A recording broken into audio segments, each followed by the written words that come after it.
Waterfowl hunting is awesome, but it's even more wonderful with the dog there to share it with. For me, it's not complete without the retriever. That's one reason why we do what we do. There's just something about the dog being there that matters.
So this year for me, my main dog to hunt with was Preacher.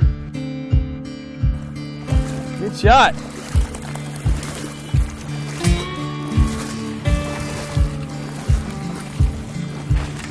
Preacher's first band. Good boy.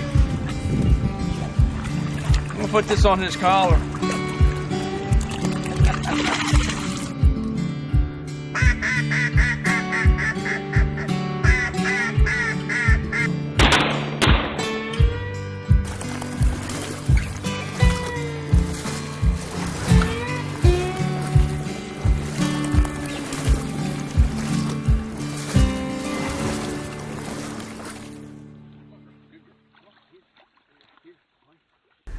Then of course Harvey, we always took him when we could, and we give him some retrieves every time, every hunt we went on, and he did a great job considering his age and not being able to hear.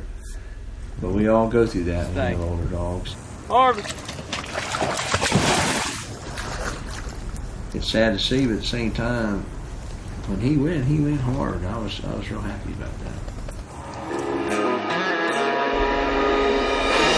So this past season really was just a wonderful season overall. Between hunting at my place in Clarendon and going out to Oklahoma, Brett Wilkinson and the guys over at Goose Reapers.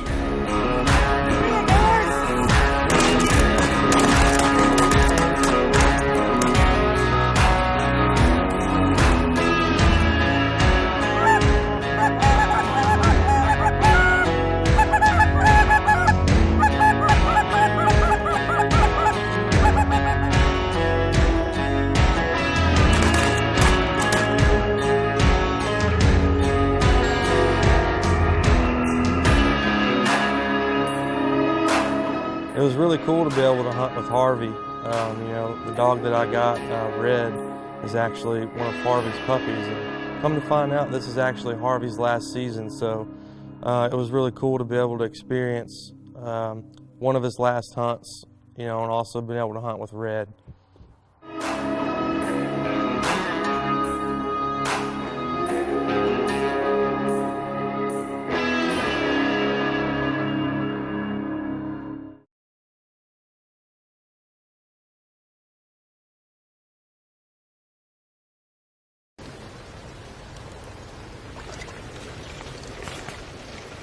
Kill him!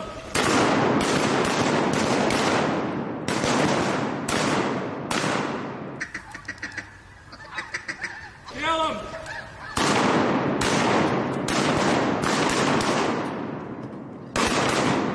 My mainstay is hunting with David Spalding at his family's farm, which is really my favorite place to hunt. It's just a wonderful, wonderful experience.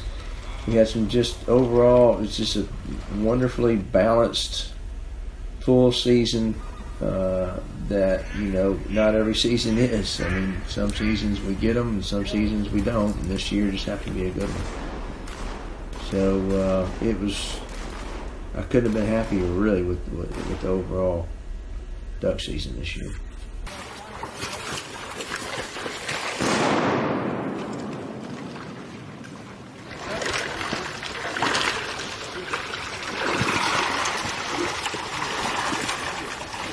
Marty, you see that green head? Yeah. And that one's been there since before that ball. Potentially. He's never been through life. Hey.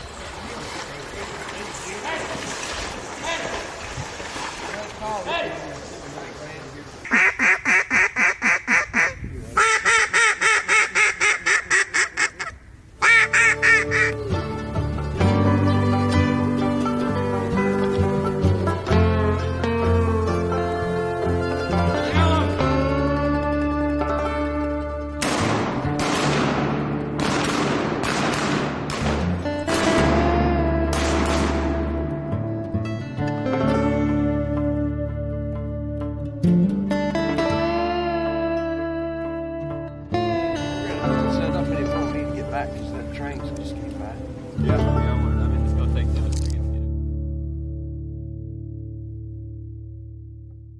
it. My main dog to hunt with was Preacher, and this was his first full season, and I was pleased. He did a very good job. He was super steady. He handled well when we sent him out.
Of all the things that I'm most pleased with is, honestly, was his steadiness and his desire to work with me. It just couldn't have gone any better in that regard.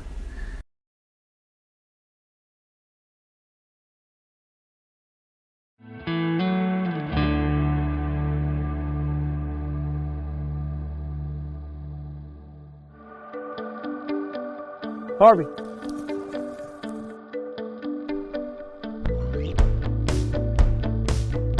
Basically, at this point, we do some training before the season, but he just sort of knows what he's supposed to do, and I don't have, other than building up his stamina, I don't have to do a whole lot of drills and a whole lot of training with him, getting him ready. He just knows.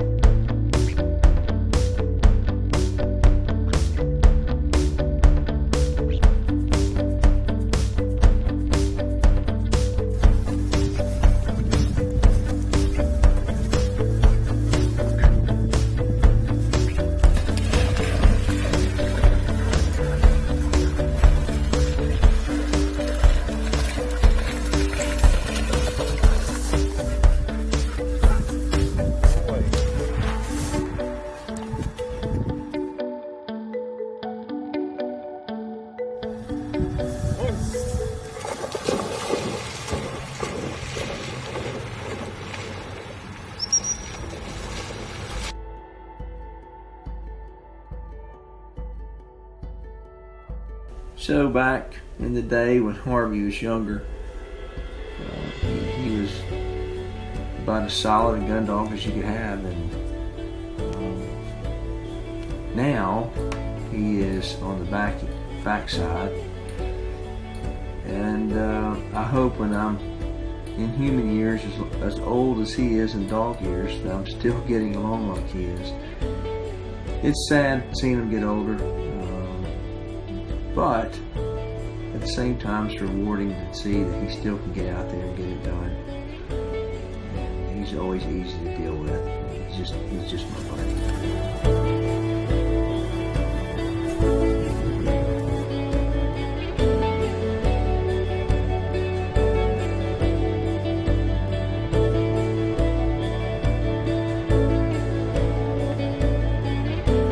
Melly comes from very special line of dogs, and from what I understand, this is her dad Harvey's last hunting season, and Harvey was imported not long after Melly was born, and so Mr. Roberts was able to bring Harvey down, and she and him were able to be around each other and hunt together, and that was a special experience that, you know, for such an extraordinary dog to be able to hunt with his daughter.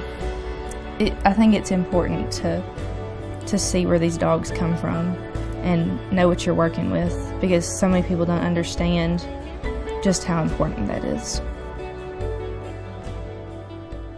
A really unique thing about Rebel that's neat is he's Harvey's son, and he's one of the last litters that we've had out of Harvey. Harvey was instrumental in starting this kennel, and this is his last season. And now we've got Rebel and we got a couple more that are coming up, and you'll see we see them coming into their own. I love to see a puppy that comes into this world. We've planned it. Puppy, you know, we've helped deliver the puppies, and then see that puppy grow, and then as it grows, you see it start reaching its potential and starts fulfilling its God-given abilities and inherited traits, and it's wonderful. It's a great joy for me to see a puppy that we brought up, hopefully trained correctly, and then one day you'll see the switch just flips and they just get it.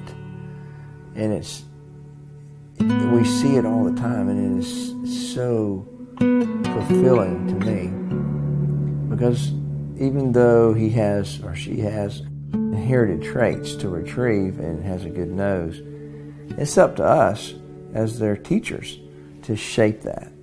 And that is so rewarding to see when it comes together. It's really a great joy.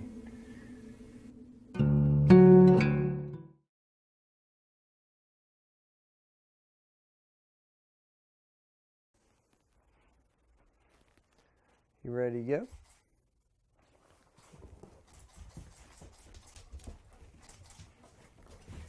Okay. Let's go hunting. You ready to go? Huh? So this being Harvey's last hunt for this season, and maybe ever, it was very special that we got to spend that time together. In an intimate setting, we were able to harvest a handful of birds, and the retrieves were fairly easy. He did a good job with them, and it was just a very nice time for two buddies to just sort of hang out and experience what we love to do best together.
So having a good retriever is the icing on the cake. A season, a hunt, is so much better because of it, and I couldn't imagine really hunting without one. Certainly on a long-term basis. It just really brings it all together.